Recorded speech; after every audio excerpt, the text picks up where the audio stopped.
Olhei diretamente nos olhos dela, e ela me disse, com uma frieza que parecia capaz de congelar até o nosso fado: você não pertence aqui. Mesmo tendo sido eu quem pagou por todo o casamento, sorri e fiz algumas ligações. No final, não apareceu nada. Nada de comida, flores, bolo ou festa. Não se humilha quem pagou a conta e espera um final feliz. No casamento do meu irmão, fiquei lá fora do espaço que eu mesma tinha pago, com mais de 30 mil euros investidos em planejamento, fornecedores e detalhes. Meu nome estava em cada contrato: comida, flores, salão, bolo, até as capas das cadeiras. Tudo às minhas custas. Não pedi elogios, nem esperava discursos. Só queria sentar no canto, quieta, assistir meu único irmão casar com a mulher que ele dizia amar.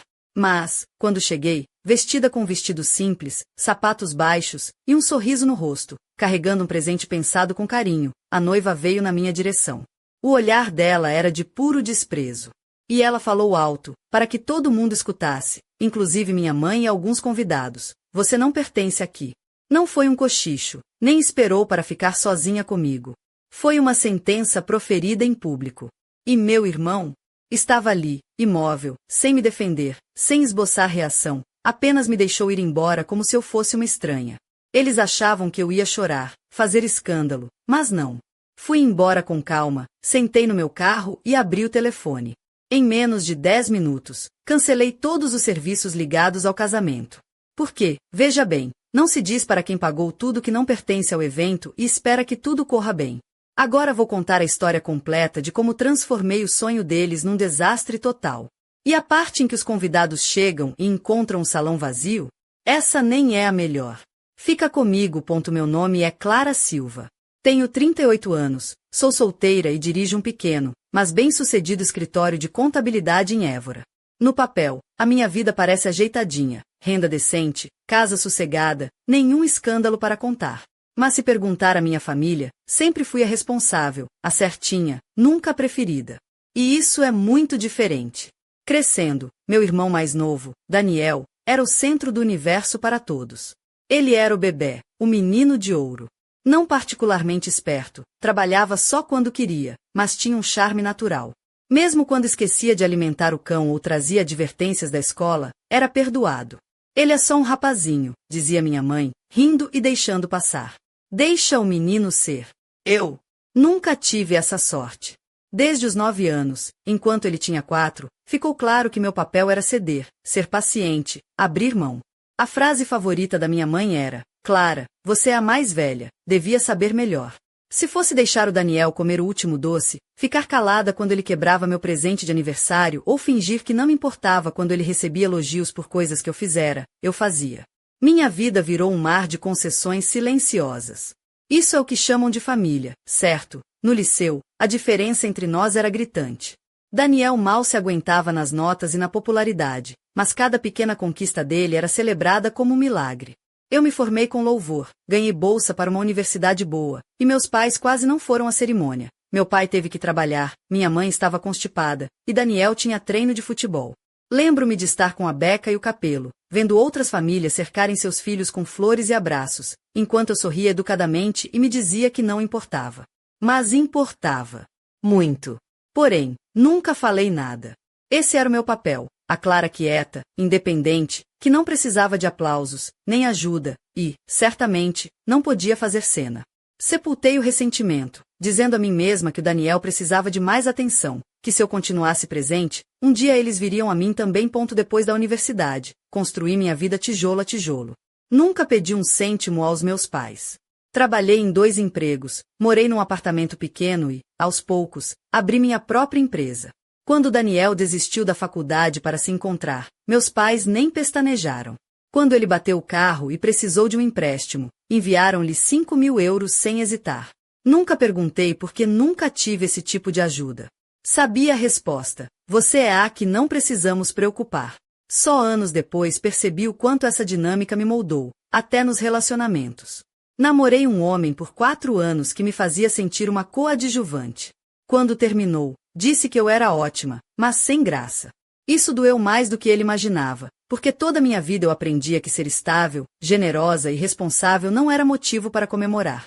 Era esperado, e não me tornava amável, só invisível. Aquela separação me cortou fundo. Naquela noite, sentei no chão da cozinha com uma garrafa de vinho, perguntando quando exatamente me tornei invisível para quem deveria me enxergar primeiro. Mesmo assim, mantive a paz. Liguei para minha mãe toda semana, lembrava aniversários, ia a eventos familiares com presentes pensados. Perguntava sobre as entrevistas de trabalho do Daniel, torcia por ele quando conseguiu um emprego numa loja de automóveis, e até ajudei a reformular o currículo quando ele foi despedido. Eu dizia a mim mesma que era isso que irmãs mais velhas faziam. Quando ele conheceu a Madalena, a noiva, tentei causar boa impressão.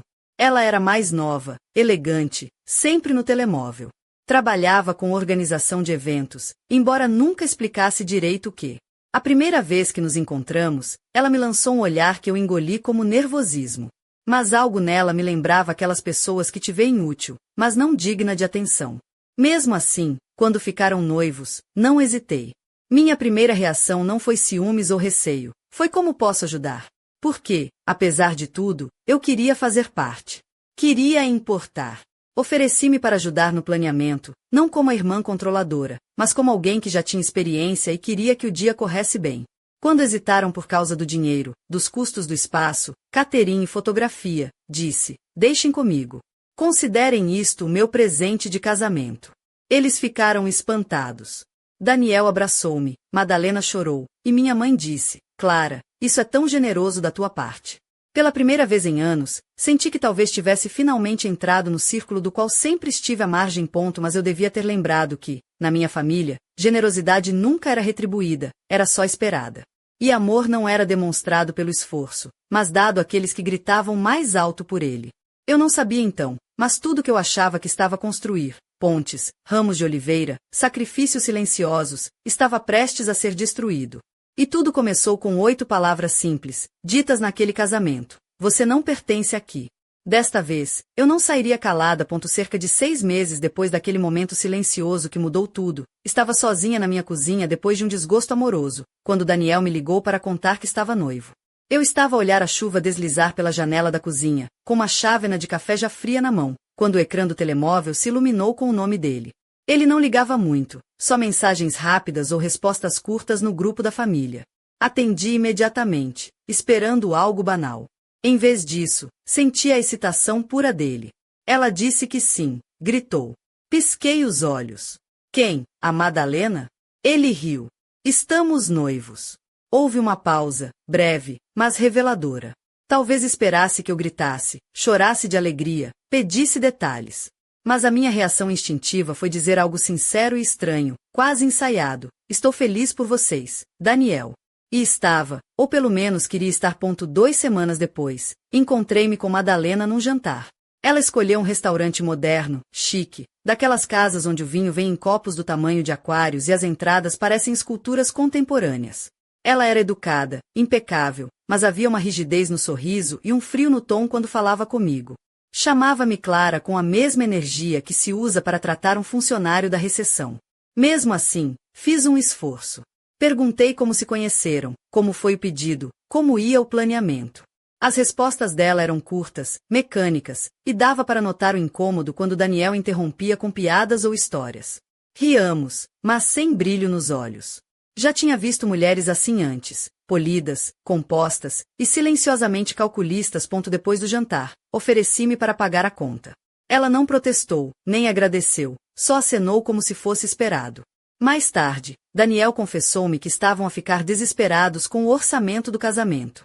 Tinham olhado espaços, catering e fotógrafos, mas tudo era demasiado caro. Ela quer que seja perfeito, disse-lhe quase a pedir desculpas. Mas acabei de começar um emprego e o trabalho dela é temporário. Pensamos em adiar ou reduzir tudo. Ouvi em silêncio por segundos. E então surpreendi-me a dizer: deixa comigo. Houve outro silêncio pesado. Falo a sério, continuei, deixa que eu pague. Como tua irmã, e alguém que quer ver-te feliz, pago o casamento inteiro. Espaço, catering, bolo, fotografias, flores, o que quiserem. Sem condições. Considera um presente. Ouvi a respiração dele prender. Não sei o que dizer. Não tens que dizer nada. Só uma coisa, faz deste dia um momento inesquecível. É tudo o que peço. Não quero discursos, nem holofotes. Só quero estar lá a ver-te começar esta nova fase. Os dias que se seguiram foram um misto de empenho e desconforto, como quem tenta calçar sapatos apertados para um baile onde não foi convidada, mas insiste em dançar. Aceitei o convite de Madalena para ser a madrinha de honra, mesmo sabendo que o pedido tinha aquele tom meio automático, meio formal, como se eu fosse uma peça no tabuleiro, não uma pessoa. Tentei convencer-me de que era uma oportunidade para me aproximar, para mostrar que queria fazer parte, mesmo que o meu lugar fosse sempre de um papel secundário. Dediquei-me à função com afinco. Passei horas a vasculhar blogs de casamento, a organizar planilhas com horários, a pesquisar cabeleireiros, floristas, maquilhadoras. Quando ela hesitou sobre as cores, criei moduarts com lilás, verde sálvia e tons elegantes, aqueles que ela tinha dito gostar numa conversa informal. Paguei do meu bolso um ensaio de maquilhagem para ela e as damas de honor, mesmo quando o orçamento disparou além do esperado. Mas as respostas dela? Escassas, frias, quase mecânicas. Um simples gosto no grupo de mensagens ou um obrigada seco. Era como tentar regar uma planta com um copo furado. Por vezes, descobria decisões tomadas às minhas costas, a escolha de um fotógrafo, a mudança de cor dos vestidos das madrinhas, os detalhes do ensaio fotográfico. Quando perguntava, ela dizia que não queria incomodar com detalhes pequenos. Sorria, dizia que compreendia, mas entendia muito pouco. Daniel também não ajudava. As chamadas e mensagens dele tornaram-se raras e curtas, respostas atrasadas, desculpas esfarrapadas. Estamos todos muito ocupados, dizia ele. Certa vez, apareci sem avisar no apartamento deles para deixar amostras de tecidos. Daniel abriu a porta, hesitou, e quando viu a Madalena no videochamada, riu desconfortavelmente, desligou, e sorriu com aquela expressão falsa de quem tenta esconder um segredo. Madalena, impecável, com seu blazer branco e um batom vermelho que parecia uma armadura, disse: Clara, devias ter avisado que vinhas. Aquele sorriso era uma máscara que não me enganava. Percebi que a minha presença incomodava. As conversas no grupo de madrinhas tornaram-se um campo minado. Vi fotos de vestidos num tom de rosa pálido, completamente diferente do lilás que eu sugerira e que tinham concordado. Ninguém me contou nada. Enviei uma mensagem privada a Daniel, a perguntar se ainda mantínhamos o lilás. Ele respondeu no dia seguinte, seco: mudança de última hora da Madalena. Desculpa, foi tudo muito rápido. A porta estava a fechar-se lentamente, e eu estava do lado de fora, sentindo o vento frio da exclusão. Decidi confrontá-los diretamente. Marquei um encontro numa pastelaria no centro da cidade. Madalena apareceu como sempre, perfeita, elegante, com aquela postura que mistura indiferença e domínio. Daniel estava cansado, nervoso, mexendo no copo de café, evitando olhar para mim. Respirei fundo e perguntei se estava tudo bem, se eu estava a ser um peso, porque sentia que estava a pisar em terreno proibido. Madalena, sorriu com aquela expressão politicamente correta que só podia significar: aguenta-te. Disse que o estresse do casamento era grande e que às vezes as decisões tinham que ser rápidas, que eu não devia levar para o lado pessoal. Daniel acrescentou que eu já tinha feito demais e que não devia preocupar-me. Eu queria acreditar que eles estavam a tentar minimizar a situação, mas o peso no meu peito cresceu. Naquela tarde, ao conduzir de volta para casa, o cenário parecia surreal. O céu cinzento, o silêncio no rádio, o meu coração apertar-se no nó. Passou uma semana. Eu tentei convencer-me que tudo ia melhorar, que talvez estivesse a dramatizar. Participei nas conversas do grupo, enviei sugestões, tentei manter viva a esperança. Até que, numa noite, enquanto lavava a louça e olhava para o telemóvel, vi a foto. Madalena sorridente, num selfie iluminado por luzinhas, ao lado de uma outra mulher que eu reconhecia vagamente de uma prova de vestidos. O texto dizia: a minha madrinha de honra. Não consigo imaginar este dia sem ti. Congelou-me na hora. Li e reli, pensando que tinha interpretado mal, mas a mensagem estava clara, não era eu.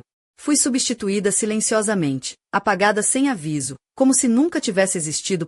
Peito apertou, a cabeça rodou. Percorre os comentários, as felicitações à nova madrinha, nenhum sinal meu, nenhum pedido de explicação, nada. Liguei para o Daniel. Atendeu a quarta chamada, a voz casual, como se nada tivesse acontecido. Perguntei se tinha visto o post. Ele suspirou, disse que Madalena preferia alguém mais próximo, uma amiga, não apenas família. Tentei lembrar-lhe que eu era madrinha de honra, que tinha ajudado em tudo, pagos os custos, organizado os horários. Cortou-me dizendo que era mais simbólico, que eu ainda estava convidada, que teria um lugar na cerimônia. Um lugar? Tu sabes o que eu quero dizer, respondi, mas ele ignorou. Ainda és família. Essa palavra ecoou como uma ironia amarga. Desliguei. Naquela noite, deitada na cama, o silêncio era ensurdecedor. Não era só o título, era a humilhação de ser afastada sem uma conversa, de ser usada para sustentar um sonho e depois descartada. No dia seguinte, fui ver a minha mãe. Precisava de apoio, compreensão, qualquer coisa. Ela estava no seu velho cadeirão, folheando uma revista. Contei-lhe tudo. A reação foi pior que eu esperava. Um suspiro, um olhar distante e a frase: Clara, não faças disto uma questão pessoal. Eu disse que era estranho, que eu tinha pago tudo, que era um gesto de amor, e ela respondeu que eu não devia usar isso contra eles. Que o que importava era que o casamento acontecesse em paz. Aquilo doeu, não pela falta de apoio, mas pela confirmação de que, para eles, eu era sempre a irmã que devia manter a paz, calar-me, sacrificar-me. Saí sem chorar, conduzi em silêncio, estacionei em casa e só quando as luzes se apagaram e fiquei sozinha, a dor chegou. Era uma tristeza quieta, sem lágrimas, uma angústia densa que apertava o peito. Eles não tinham só mudado o título, tinham mudado a mensagem. Eu não era importante o suficiente para ser informada, digna de uma explicação. Era boa para pagar o conto de fadas, mas não para fazer parte dele. 3 dias passaram sem falar com Daniel, sem olhar as redes sociais de Madalena. Tentava voltar à normalidade, mas a dor era um peso mudo que me acompanhava. Revisava mentalmente cada momento, à procura de um erro meu, mas só encontrava uma verdade. Fui substituída, e ninguém se importou em explicar. Até que, numa tarde calma, Vanessa ligou. Ela tinha sido minha amiga na universidade, mas nos afastamos com a vida. Quando vi o nome dela no ecrã, atendi de imediato. A voz dela estava hesitante, quase a pedir desculpas por não ter percebido antes. Contou-me algo que partiu o meu mundo ao meio. Lembrava-se do Eric, o meu ex, aquele com quem estive quase 3 anos. Depois da nossa separação, ela encontrou-o num bar, acompanhado de uma mulher. Na altura, não ligou, mas agora, vendo as fotos do casamento, percebeu que a tal mulher era Madalena. A mulher por quem ele me deixou. Choque foi uma bofetada.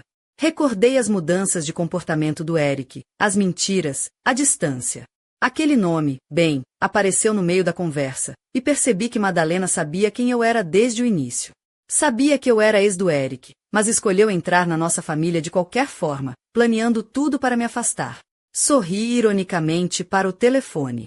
Ela jogou xadrez, e eu fui o peão. Passei a noite a relembrar tudo com olhos novos. Os sorrisos forçados, os olhares evitados, as decisões tomadas pelas costas. Nada foi acidente. Tudo foi meticulosamente calculado para me excluir.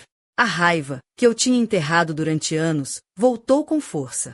Não era mais dor ou confusão. Era fogo. No dia seguinte, acordei com os olhos pesados, mas a mente clara como nunca. Não chorei, não me revoltei. Tomei banho, vesti-me com calma e preparei café. Tinha um dia à minha frente para fazer valer cada segundo. Pouco depois, recebi uma mensagem de Madalena. A voz fria das palavras revelava a crueldade por trás da cortesia. Decidiram manter o casamento pequeno, só com os mais próximos, excluindo a família largada e quem não fosse do cortejo. Agradeciam tudo que eu tinha feito e esperavam que eu compreendesse. Li aquilo 1, 2 vezes. Nenhuma chamada, nenhuma conversa, só um texto. Depois de todo o esforço, dinheiro, noites a pensar em flores e bolos, nem a decência de um telefonema. E Daniel? Nem uma palavra. Esperei 15 minutos e mandei-lhe uma mensagem direta. Isto é verdade? Sem resposta. Outra hora passou e o silêncio foi a única resposta. Por fim, respondi com 5 palavras que encerraram tudo. Então farei o meu papel. Deixei o telemóvel de lado, tomei mais um gole de café e abri a pasta do casamento que tinha organizado meticulosamente. Contratos, comprovativos, listas, tudo em meu nome. Não em nome deles. Meu nome, Clara Silva. Comecei a ligar. Primeiro ao espaço, depois ao catering, às flores, à tenda, ao DJ, ao fotógrafo, à pastelaria. Cada ligação foi uma peça arrancada do sonho deles. A surpresa nos atendentes, o silêncio desconcertado do DJ, a irritação contida da florista. Cada cancelamento era um passo na minha libertação. Porque eles tinham criado uma fantasia, sim, mas eu tinha pago por ela, assinado, garantido. E agora, com calma cirúrgica, desmontava tudo. Sem gritos, sem explosões, apenas com precisão. No fim da tarde, estava feita. Sentei-me na cozinha, segurando a lista de nomes riscados, horários cancelados, e-mails confirmados. Não chorei nem amaldiçoei ninguém. Apenas me retirei. Se queriam que eu desaparecesse. Daniel foi ao espaço do casamento para uma última verificação com a organização. Era suposto ser uma breve visita para confirmar os detalhes finais e garantir que tudo estava pronto para o grande dia. Mas, ao chegar, encontrou o portão fechado e o responsável pela quinta com uma expressão confusa. Não haverá casamento aqui amanhã, disse o homem, com a calma de quem anuncia uma tempestade. A reserva tinha sido cancelada dias antes. Daniel tentou ligar para os fornecedores, mas ninguém atendia. Foi até a entrada dos fundos e viu o relvado vazio. Sem tendas, sem carrinhas de catering, sem flores, nada. O silêncio era ensurdecedor. Desesperado, ligou para Madalena. A voz dela subiu num grito antes mesmo de dizer olá. Clara não sabia exatamente o que se disseram, mas imaginava Madalena perder a compostura, a usar aquele tom agudo que escondia uma amargura disfarçada de doçura. Ela tentou contactar o catering, só para ouvir o telefone a tocar e a cair na caixa postal. Mandou mensagens para o florista, para o fotógrafo, tudo cancelado. A mãe de Madalena tentou falar com a empresa de aluguer da tenda, mas ouviu a mesma resposta. Reserva anulada conforme os termos do contrato. Foi então que o telefone de Clara tocou. Não era Madalena, nem Daniel, mas a mãe deles. Clara olhou para o ecrã, viu o nome familiar e deixou o toque soar 2 vezes antes de atender. Do outro lado, a voz da mãe estava agitada, carregada de pânico. Clara, o que fizeste? Perguntou, quase acusando. Clara ficou quieta, olhando pela janela do apartamento para as ruas movimentadas lá embaixo. Respirou fundo e respondeu, com a voz calma, quase fria. Podes perguntar a quem escolheste proteger, não a mim. A voz da mãe tremeu. Clara, é o casamento do teu irmão. Clara baixou o tom, assumindo uma firmeza que não admitiria ser vulnerável. Sim, o mesmo que eu paguei e do qual fui expulsa. Estás a exagerar, a mãe sibilou. É o grande dia da Madalena. Já mostraste o teu ponto. Não, eu ainda não mostrei nada. O silêncio que se instalou parecia ecoar um trovão distante. A mãe continuou, com uma voz menor, estão a falar em processos. O primo advogado do Daniel disse que pode ser responsabilizada por danos. Clara caminhou até a cozinha, pegou na pasta do casamento que ainda repousava no balcão e abriu o primeiro bolso, tirando a pilha de contratos assinados, já digitalizados e organizados com carimbos de data e hora. Acabei de te enviar um e-mail. Abre-o. Do outro lado, ouviu o som de alguém vasculhando documentos. Estes estão todos no teu nome, disse Clara. Todos. Espaço, catering, alugueres, flores, música, fotografia. Transferiram alguma coisa para eles? Não. Por quê? Eles nunca pediram. Pois, eu também não. Afinal, não é suposto eu estar envolvida? A mãe ficou em silêncio. Clara ouviu vozes ao fundo, lágrimas, gritos. Tentaram cortar-me fora do próprio investimento, então eu retirei. A voz da mãe baixou ainda mais. Eles já não têm nada.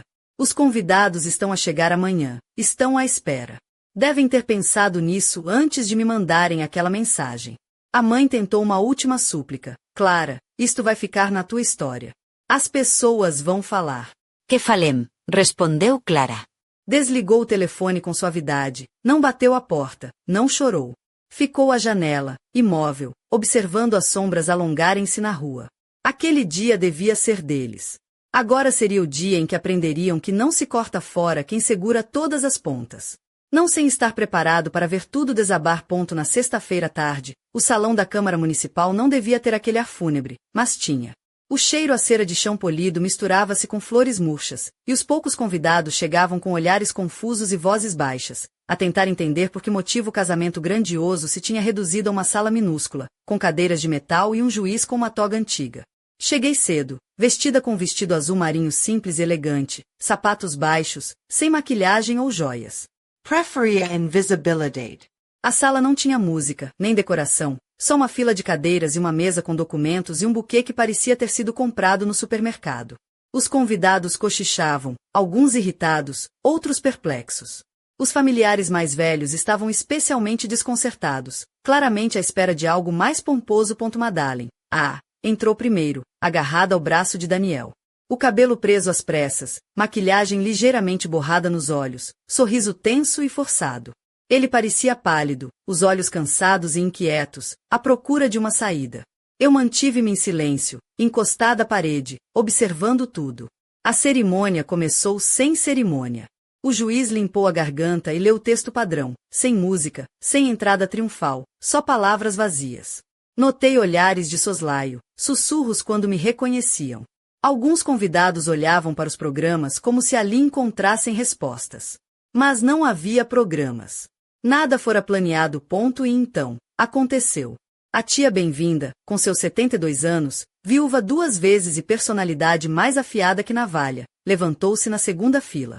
Conhecida por ter sido expulsa do bingo por honestidade agressiva, não levantou a voz, mas não precisou. Olhou para os noivos e disse, com uma firmeza que partia o silêncio, ninguém vai dizer nada? O juiz parou no meio da frase, todos se viraram. Madalena Congela. A tia cruzou os braços, olhos fixos.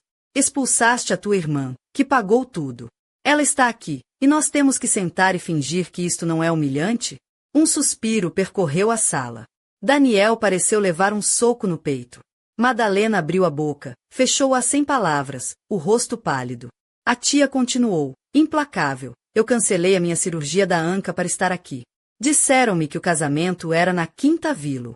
Comprei um vestido novo, gastei dinheiro no hotel, e agora estamos numa sala de câmara porque não tiveram decência para com quem fez isto possível. Alguns convidados murmuraram. O tio Ricardo assentiu lentamente, concordando. Eu não disse nada, apenas mantive o olhar da tia e ofereci um leve sorriso, um agradecimento silencioso. Madalena sussurrou, não quisemos magoar. Mas a tia cortou-a, quiseste, cada palavra disso foi intencional. Não insultes a nossa inteligência. A Clara não precisava de estar aqui hoje, mas veio. E olhem para ela agora, como se fosse o problema. Envergonhem-se. Daniel baixou os ombros, as mãos a tremer enquanto olhava para os sapatos. O juiz limpou a garganta e tentou prosseguir. Perguntou se podíamos continuar. Ninguém respondeu. Eu podia ter aberto a boca, podia ter torcido a faca, mas não precisava. A sala virou-se, não de raiva, mas de decepção, de reconhecimento silencioso de que algo se perderá para sempre, algo que nenhum voto conseguiria recuperar. A cerimônia arrastou-se, as palavras foram ditas, os papéis assinados. Sem aplausos, sem alegria, só um fim burocrático e frio para um sonho partido. Quando o casal posou, relutante, para a foto saída, eu saí pela porta lateral. Não fiquei para despedidas. O meu silêncio falou mais alto que qualquer discurso. Pela primeira vez, Daniel não foi o filho de ouro. Todos viram a verdade, e ela saiu da sala vestida de azul marinho, cabeça erguida. Não esperava tornar-me viral. Só soube da existência do vídeo na segunda-feira, quando uma colega me enviou uma mensagem. Clara, estás no TikTok, e está glorioso. Um dos primos mais novos, que percebe de redes sociais, tinha gravado o momento em que a tia bem-vinda denunciou Daniel e Madalena em público. A imagem tremida, mãos a tremer segurando o telemóvel, mas o áudio perfeito. A voz dela ecoava pelo vídeo. Expulsaste a tua irmã que pagou tudo. Ela está ali, e fingimos que não é humilhante. No final, via-se o rosto pálido de Daniel, o sorriso congelado de Madalena e eu, imóvel, olhos firmes, expressão indecifrável. Vídeo explodiu nas redes. Primeiro centenas, depois milhares de visualizações. Em poucas horas, ultrapassou 250.000. No meio da semana, tinha mais de 2 milhões, repostado com hashtags como #IrmãQueFoipa, #Justiça para Clara, #Drama em Évora. Os comentários eram brutais, impiedosos e claros. Imaginem expulsar quem pagou tudo. Eu também cancelava. Ela pagou e foi expulsa. Que vergonha! Justiça para Clara, finalmente. Até os grandes criadores reagiram, indignados, solidários, incrédulos.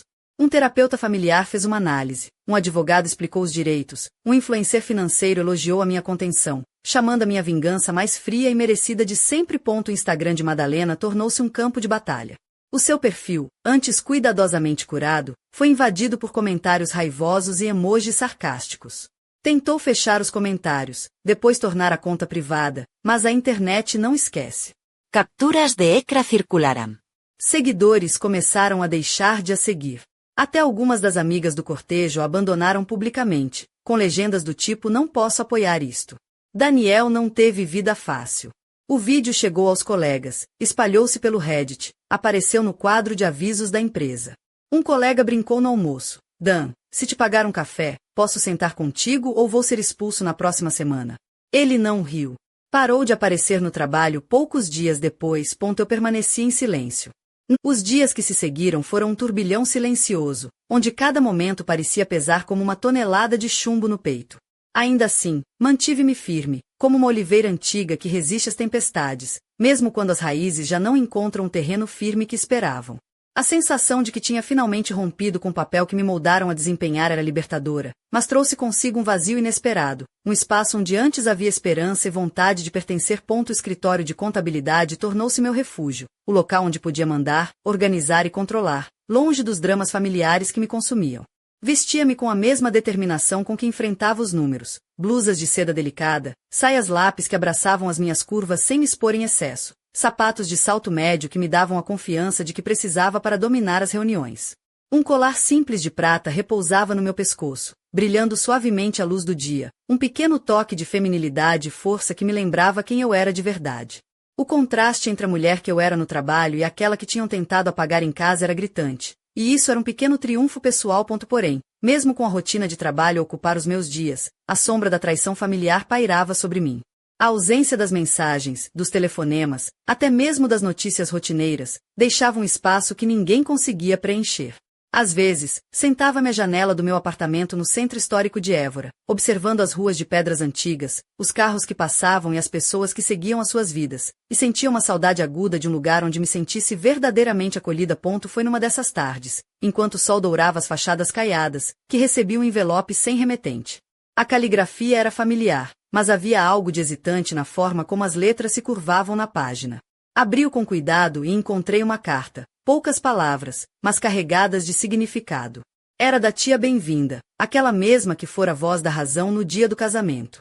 Escrevia que, apesar das desavenças, nunca tinha duvidado do meu valor e que, por vezes, a família escolhe caminhos complicados para nos ensinar a sermos mais fortes. Termina com um convite para um chá em sua casa, para conversarmos, sem pressa, sem julgamentos. O convite despertou uma chama no meu peito. Talvez fosse tempo de abrir uma nova porta, de construir uma ponte onde antes só havia muros. No dia marcado, vesti um vestido de algodão azul claro, simples mas elegante, e uns sapatos baixos confortáveis. Levei um pequeno bolo caseiro, feito por mim, como sinal de um recomeço possível. A casa da tia era uma pequena moradia no bairro antigo, cheia de plantas e livros empilhados, um refúgio acolhedor que contrastava com o vazio das últimas semanas. Sentamo-nos à mesa da cozinha, rodeadas pelo aroma do chá de camomila e do bolo quente. Ela falou dos tempos antigos, das dificuldades que também enfrentará, das escolhas que fizera para proteger quem amava, mesmo quando isso doía. Eu ouvi, silenciosa, sentindo que finalmente podia baixar a guarda. As palavras dela eram um bálsamo, um reconhecimento tardio de que, apesar de tudo, ainda havia espaço para a empatia e a compreensão. Nas semanas que se seguiram, a nossa relação foi crescendo, um passo de cada vez, entre conversas e risos tímidos, entre memórias partilhadas e silêncios confortáveis. Foi um lembrete de que a família não é só sangue, mas também quem escolhemos para ficar ao nosso lado quando o mundo parece desabar. Contudo, essa nova esperança não apagava completamente as feridas abertas. Sabia que Daniel e Madalena continuavam presentes no meu horizonte, sombras que eu ainda precisava confrontar. As notícias da separação deles tinham vindo como um eco distante, um aviso de que a ilusão que construíram tinha desmoronado. Mesmo assim, a verdade que me consumia era outra. Eu nunca quis destruir nada, só queria que reconhecessem o meu lugar, um lugar que, afinal, só eu podia reivindicar para mim mesma. Numa noite, enquanto caminhava sozinha pelas ruas silenciosas da cidade, com o céu pintado de estrelas e um leve vento a brincar com a minha saia, recebi uma mensagem inesperada. Era do Daniel. Simples, direta, sem rodeios. Preciso de falar contigo. É importante. O coração acelerou, misturando medo e curiosidade. Aceitei o convite para um café ao amanhecer, num pequeno espaço escondido numa viela estreita, onde o aroma do café quente se misturava com o cheiro da terra molhada. Quando vi, estava diferente. Mais magro, os olhos cansados, mas com uma sinceridade que antes faltava. Falou sem rodeios sobre os erros que cometera, sobre o peso da culpa, sobre o vazio que sentia sem mim. Pedi-lhe calma, espaço, tempo. Não queria respostas fáceis nem desculpas vazias. Queria verdade, uma verdade que só o tempo poderia revelar. Aquela conversa marcou o início de uma nova fase, não de reconciliação imediata, mas de reconhecimento mútuo. Um reconhecimento de que, por mais que o passado pesasse, o futuro ainda podia ser escrito, com as próprias mãos, sem papéis assinados por terceiros. Naquela noite, voltei para casa com o coração mais leve, mas a mente cheia de perguntas. A vida ensinou-me que nada é garantido, que o amor e a família são labirintos de sombras e luzes, e que a única certeza é a força para seguir em frente. Mesmo quando tudo parece perdido. Enquanto caminhava pelo corredor do meu apartamento, notei um envelope pousado sobre a mesa da entrada. Sem remetente. Abri e encontrei uma fotografia antiga, desfocada nas bordas, mas nítida no centro. Eu, criança, a sorrir com Daniel ao meu lado, ambos cobertos de lama depois de uma tempestade de verão no campo. No verso, uma mensagem simples, escrita à mão: nunca te esqueças de onde vieste. Nem do que ainda pode ser. Sorri, guardando o papel no bolso do casaco. A vida, afinal, é feita de começos inesperados e finais que só parecem ser definitivos até encontrarmos uma nova estrada para seguir. E eu estava pronta para caminhar. Mas, no silêncio da noite, uma dúvida persistia, sussurrando no meu ouvido: quem enviará aquela fotografia? E que segredos ainda estavam por revelar? O mistério daquela fotografia acendeu em mim uma inquietação que eu não conseguia afastar. Quem teria guardado aquela imagem antiga? E por que agora, depois de tudo o que se passou? A letra no verso era familiar, mas ao mesmo tempo estranha, como se uma mão hesitante tivesse tentado imitar algo que conhecia, mas sem total convicção. A dúvida instalou-se como uma sombra silenciosa, acompanhando-me nos dias que se seguiram. Tentei focar-me no trabalho, mergulhar nos números e nos relatórios, mas a mente teimava em voltar àquela fotografia, ao sorriso infantil que parecia prometer um futuro diferente do presente que eu vivia. Passei a olhar para os cantos do meu escritório com desconfiança, como se pudesse encontrar pistas escondidas entre os papéis e os e-mails. Numa tarde, quando o sol já começava a descer para além das colinas douradas da região alentejana, recebi uma mensagem anônima. Sem remetente, sem identificação, apenas um texto curto: nem tudo está perdido. Procura onde o passado se encontra com a verdade. O meu coração disparou. Era um convite ou uma ameaça? Um desafio ou uma promessa? Senti que estava a ser puxada para um jogo que não compreendia totalmente, onde as peças se moviam para além do meu alcance, e onde o passado, com seus segredos e traições, ameaçava revelar mais do que eu estava preparada para enfrentar. Decidi, então, que tinha de ir atrás dessas respostas. Voltar às raízes, revisitar os lugares onde tudo começara, e talvez, encontrar em cada memória um fragmento daquilo que faltava para entender o presente. Vestida com uma blusa branca de linho leve e umas calças escuras que me davam conforto para caminhar, calcei sapatos baixos e saí rumo à pequena aldeia onde passará a infância, onde Daniel e eu crescemos entre campos de trigo e noites estreladas. Um lugar onde o tempo parecia correr mais devagar, e onde as palavras não precisavam ser ditas para serem sentidas. Ao chegar, o cheiro da terra molhada após a chuva, o som distante de um riacho a correr, e o canto das cigarras trouxeram uma nostalgia inesperada, misturada com a determinação que me impulsionava. Cada passo pelas ruas de terra batida era um retorno a uma época mais simples, mas cheia de marcas invisíveis. No centro da aldeia, encontrei a velha casa dos meus avós, agora quase abandonada, com as janelas empoeiradas e as portas rangendo ao vento. Lá dentro, entre móveis antigos e fotografias desbotadas, procurei pistas, desenhos, cartas, qualquer coisa que pudesse lançar luz sobre aquela mensagem enigmática. Foi então que, no fundo de uma gaveta esquecida, encontrei um caderno de capa gasta. As páginas amareladas guardavam segredos escritos numa caligrafia que reconheci de imediato, uma mistura de diário e confissões, que falavam de amores proibidos, de alianças ocultas e de escolhas que mudaram para sempre o rumo das nossas vidas. Cada palavra era um eco do passado que eu julgava conhecer, mas que agora se revelava muito mais complexo e doloroso. A verdade, aparentemente, tinha sido esmagada sob camadas de silêncio e conveniência, e eu era a única capaz de a libertar. Enquanto lia, senti a presença daqueles que já não estavam, as vozes do passado a sussurrar segredos que só agora se atreviam a emergir. Aquele caderno não era apenas um registro, era um convite para reencontrar a minha própria história, para enfrentar os fantasmas que me assombravam desde criança. Sabia que não podia voltar atrás. A busca tinha começado, e com ela, a certeza de que o que viria a seguir não seria fácil. Mas, pela primeira vez em muito tempo, sentia-me viva, pronta para romper as correntes que me prendiam e para reivindicar o meu lugar, não apenas na minha família, mas na minha própria vida. O sol desaparecia no horizonte, pintando o céu com tons quentes de laranja e púrpura, enquanto eu fechava o caderno e me preparava para o que estava por vir. Porque, no fundo, sabia que a maior batalha ainda estava por começar, e que as respostas que procurava poderiam mudar tudo, para sempre.